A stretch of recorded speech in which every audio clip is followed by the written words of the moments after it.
Hey guys, this is Leo, and in this video I just want to quickly talk about my experience with AppleCare and my experience with this MacBook Retina. It's a 15-inch model, 2012.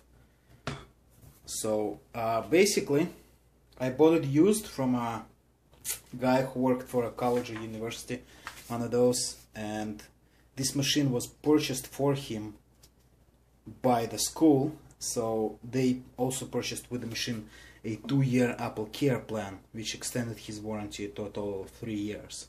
So my AppleCare that came with this machine expires in 2015.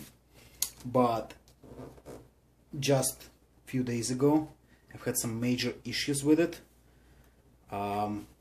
Basically the screen went haywire and I've had dead pixels and just artifacts all over the place. I'm actually gonna show you a video in a second. And I believe it was overheating, but the first time I brought it to Apple store, they said they didn't find anything wrong with the hardware, so they didn't do anything about it. But this time around, I brought it in on October 23rd and got it back on November 4th when it came back to the store. And you can see how much work that Apple did to fix this. So they changed the motherboard, the processor, I believe it's soldered onto the motherboard. So that alone is probably like $300–400. They also changed the display itself, the Retina display, pretty expensive piece of hardware. They changed the hinge, here it's called clamshell, but it's a hinge, as well as the display cover. So that's a lot of money. What they quoted me was actually $310 total, but I don't believe if I didn't have AppleCare it would cost that little. I think it would cost a lot more. So I'll pause it really quick. I'll just show you what happened to the screen and we'll continue from there. Alright, so here's a video that I have recorded of the screen, of what's going on the screen. So let's play it. You see all this flickering, and I'm just gonna show you a picture of it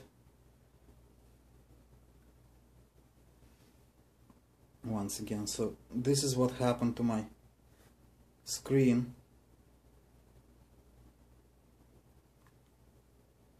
So back to the Mac itself. Now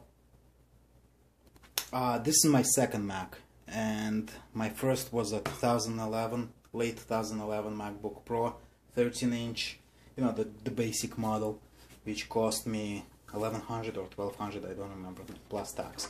And I've had the same or similar issue with it.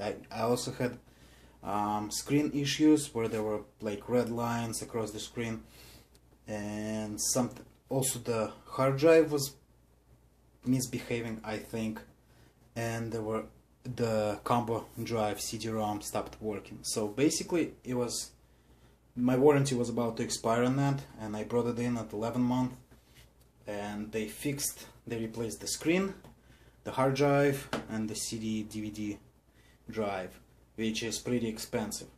Now this machine, as I said, they replaced the screen, the logic board processor, maybe the memory, although I think no, you can upgrade the memory here, so they didn't replace the memory. So very expensive repairs if you don't have AppleCare or if your machine is out of warranty. So think about it this way: this machine costs $1,800 new, whatever it is, $1,700–1,800 plus tax, and to extend your warranty by 2 years you have to pay $200. So that brings the total cost to $2,000. And if you don't buy AppleCare, as my experience shows, something will go wrong within a year or so from the date of purchase, and you're out of luck and you're out of a lot of money. So, and with the AppleCare, your cost is now $2,000 for this machine instead of $1,700 or $1,800. And even the basic MacBook Pro with a 13-inch now goes up 20% in price. So instead of being $1,100–1,200, it goes up to $1,300–1,400 plus tax on top of that. So if you don't absolutely need to buy the Mac, don't buy it. That's my recommendation. Don't buy it. I have to use it for app development for iOS, so I must have a Mac. I can't do it on Windows because Xcode and the whole development process for iPhone and iPad doesn't work on Windows machines. So I got a Mac, but if I didn't need it, I would not buy it. As much as I love the hardware, as much as I love the Apple Care service, I mean, it's awesome. They didn't tell me, oh, we're not gonna fix this, we're not gonna fix that. They just took my machine, 4 days later it was back. But your total cost of ownership actually is even higher than the retail price that you pay for it, because without warranty your machine will be useless in a year or so. That's just my experience. I don't know how many of you have had problems with Macs, but if you did, please share them in the comments below.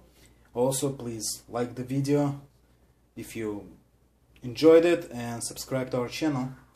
Alright, thanks. This was Leo, and I'll see you in the next video. Bye.